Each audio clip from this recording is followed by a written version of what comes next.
네, 정말 추운 어제 오늘입니다. 그래도 어제 우리 증시는 봄이 와준 걸까? 정말 반등 나와주면서 따뜻했는데요. 미국 증시도 테슬라를 등에 업고 정말 잘 나가고 있죠. 오늘 장은 어떻게 전망해보면 좋을까요? 청송촌돔 신창원 전문가 만나 뵙겠습니다. 전문가님 안녕하세요. 예, 안녕하십니까 시청자 여러분. 안녕하십니까 청송촌돔 신창원입니다. 네, 어제 우리 장 반등한다고 하셨는데 진짜로 반등했더라고요. 그런데 목요일쯤부터 또 조정 나온다고 하셨는데 그렇다면 수요일인 오늘 조금은 관망세 좀 짙은 장이 흘러가지 않을까 어떻게 보세요? 예, 먼저 그 외국인들이 이번에 그 대박을 냈습니다. 여러분 며칠 전에 제가 화면을 보여준데 외국인들이 무려 제가 볼 때 한 8천억 정도 수익을 한목에 정리를 싹 했어요. 하고 이제 아직 이제 그 손실난 부분 콜이죠.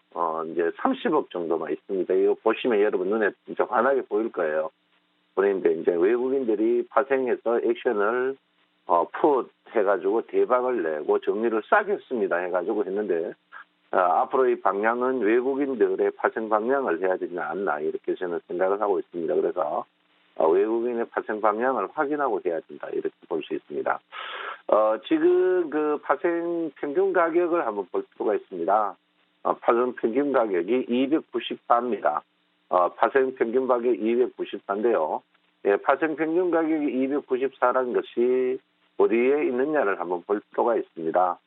파생 평균 가격이 294면 그 오늘 저항 자리라고 보이거든요. 그래서 이 종합주가지수로 보시면 종합주가지수로 보시면은 여기입니다. 여기 이제 그 2180포인트 제가 이제 저항 자리라 했던 2180포인트 자리에서 오늘 파생의 평균 가격이다 이렇게 봅니다. 그래서 파생의 평균 가격을 보통 그 저점에서 올라갈 때 그 파생의 평균 가격을 하방 이탈할 때, 그리고 파생 평균 가격을 상방 이탈할 때, 이탈하면은 굉장히 세집니다.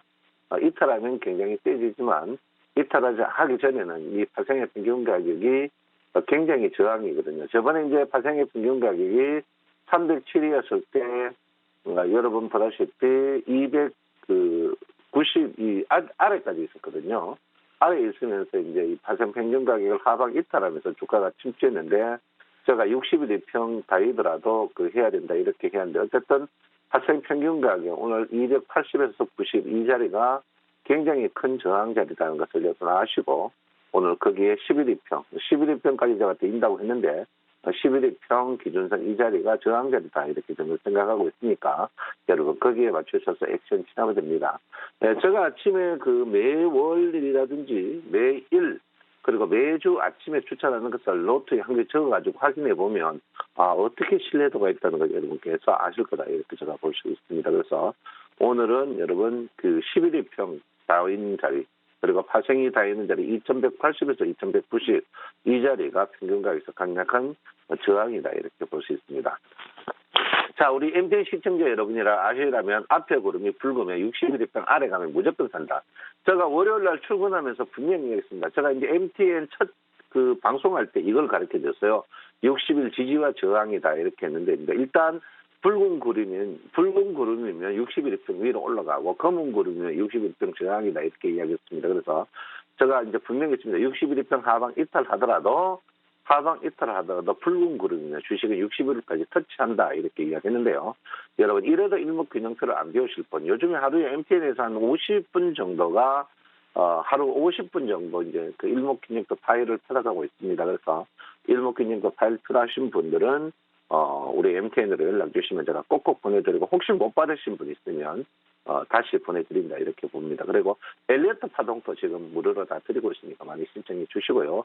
어쨌든 간 여러분 됩니다. 오늘은 저항 자리입니다. 저항 자리 방금 했듯이 이 자리입니다. 11일평가 긴선 자리 2180에서 2190 사이에서 저항 자리니까 이 자리 넘어섰으면 개별 종목 쪽에 포인트를 맞춰라 이렇게 봅니다.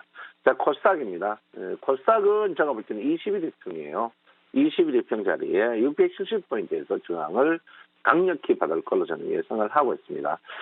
우리가 이제 주식이 빠질 때는 얼마까지 빠져야 되느냐, 뜰 때는 얼마까지 떠야 되느냐, 이게 중요한 건데, 뒷북. 내가 볼 때는 우리 MTN 빼놓고 모든 증권방송이 악입니다. 왜냐면, 항시 뒷북 치고 남은 신문이나 읽고, 뭐 가면 간다. 사실 지금 코로나 바이러스 이거는요.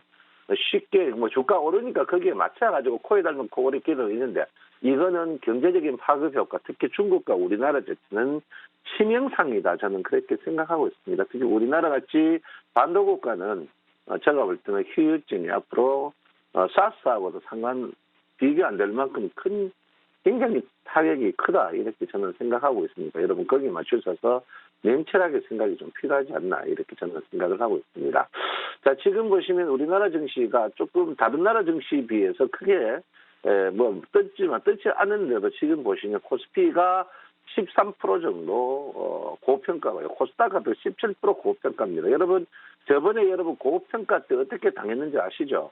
이게 이제 OECD 평균보다 그만큼 우리나라가 지금 언론이 많이 통제하고 있지만 굉장히 안 좋습니다. 안 좋으니까 여러분 제가 볼 때는 이번에 이거는 굉장히 안 좋은 거다 이렇게 보니까 여러분 거기에 맞춰서 여러분들이 방망이를 짧게 잡고 액션을 취해야 되는 그런 부분이 아닌가 이렇게 저는 생각을 하고 있습니다. 자, 여러분 한번 보시면은 어제 이제 코스피 제가 이번 주 예측이 1에 1점도 틀리지 않았습니다. 제가 이제 코스피의 그 예측 박스였죠. 박스인데 이제 오버슈팅 나올 것이다 했는데 오늘 그 오버슈팅의 저항 자리가 2180자리에 있습니다. 그러니까 80자리에 있다 이렇게 보는데 주식이 뭐 크게 조정인데 저는 내일이라고 보고 있습니다. 조정을 한번 또 받을 것이다 이렇게 보고 있으니까 여러분 오늘부터는 두들겨 가는 그런 자리. 오늘은 1% 정도. 오늘 미국이 많이 떴지만 1% 전후에서 주가는 주춤주춤할 것이다 이렇게 보고 오늘은 어제도 여러분 인위적으로 많이 띄운 그런 부분이 있었습니다. 자, 코스닥입니다. 코스닥 보시면 오버슈팅이 저점에서 오버슈팅이 나온 자리고 목표치 우리가 이제 665까지는 뜰 가능성이 있다 했는데 그 자리에서 거의 다 왔습니다. 그래서 오늘 그 자리에 620에서 670자리 이 자리 우리가 목표 최고 자리에서 저는 굉장히 저항이다 이렇게 보고 있으니까 여러분들 조금 조심하는 게 좋지 않을까 이렇게 저는 생각을 하고 있습니다. 자, 오늘은 여러분 하나 더 나옵니다. 제가 이제 이평에서 가장 중요한 게 60일과 10일 이평이다 이렇게 했는데요. 60일과 이평과 10일 이평이 안 다이면은 제가 구름이 나오는데 안 다이면 주가는 60일 이평 하방 이탈하면 무조건 상승한다 이렇게 얘기했습니다. 자, 오늘은 다 필요 없습니다. 전환선과 기준선만 보겠습니다. 전환선과 기준선의 그 폭이 단기의 지지와 저항입니다. 항시 전환선과 기준선이 이렇게 벌어지면 저항입니다. 폭이 좁아지면 상승이에요. 그래서 지금 저항이 되지 않습니다. 저항이 크게 되진 않지만 역배열 상태에서 주가가 기준선 위로 올라가면 다시 많이 내려갑니다. 그래서 항시 단기의 조정이 있느냐 없느냐. 그러면 역배열 상태에서 전환선에서 역배열 상태에서 폭이 넓어지면 단기 지지가 되겠습니다. 그래서 이게 이제 구름은 장기로 보는 건데 단기로 볼 때는 전환선과 기준선의 폭을 보면은 정확하게 알 수 있습니다. 일목균형표 절대 어렵지 않습니다. 그 책에 복잡고 학교 다닐 때 수학 빵점 받은 사람들이 나누기 곱하기 하니까 복잡해가 그런데 단순하게 보십시오. 단순하게 보시면 우리가 일목선사님이 전환선과 기준선의 골든 크로스 이후에 큰 폭의 상승, 그 다음에 이제 데드 크로스 이후에 큰 폭의 하락 이렇게 이제 제일 먼저 나옵니다. 거기에 이제 우리가 상승하지만 저항이 있겠죠. 그러면 정배열 상태, 전환선과 정배열 상태에서 전환선과 정배열 상태에서 기준선 이탈해서 무조건 매수입니다. 그래서 이날 제가 뒷내가 사락했던 날입니다. 그래서 여러분들 하고 특히 정배열이지만 이 폭이 넓을 때는 꼭 저항을 받는다. 이렇게 여러분 보시면 됩니다. 그래서 일목균형표를 보신 분들이 밤에도 어떤 분들은 어제도 4분의 문자를 받는데 내가 왜 이걸 안 받느냐. 가슴을 치고 싶다. 이런 분들이 많이 있습니다. 그래서 일목균형표 파일을 우리 MPN 시청자 여러분들은 무조건 보셔야 된다. 이렇게 보시고요. 항시 전환선과 기준선의 폭이 넓으면 꼭 의문이 많습니다. 그리고 전환선 폭이 역배열로 많으면 꼭 양운이 많아집니다. 이거는 어쩔 수 없습니다. 그리고 전환선 기준선이 이 폭이 많으면 단기 고점이라는 것을 여러분 아시고 거기에 맞추셔서 해야 된다. 이렇게 제가 분명히 여러분에게 말씀을 드리겠습니다. 아무쪼록 여러분 오늘은 고점 여러분 저항이 있는 날입니다. 오늘 하루 쉬어가시고 저는 내일 조정이 있다고 생각하니까 여러분 넉넉한 마음을 가지시기 바랍니다. 내 마음 아시죠? 사랑합니다. 청송전님 신청합니다. 네, 오늘 고점 저항이 있다. 하루 쉬어가자. 청송촌놈 신창한 전문가 조언해 주셨습니다.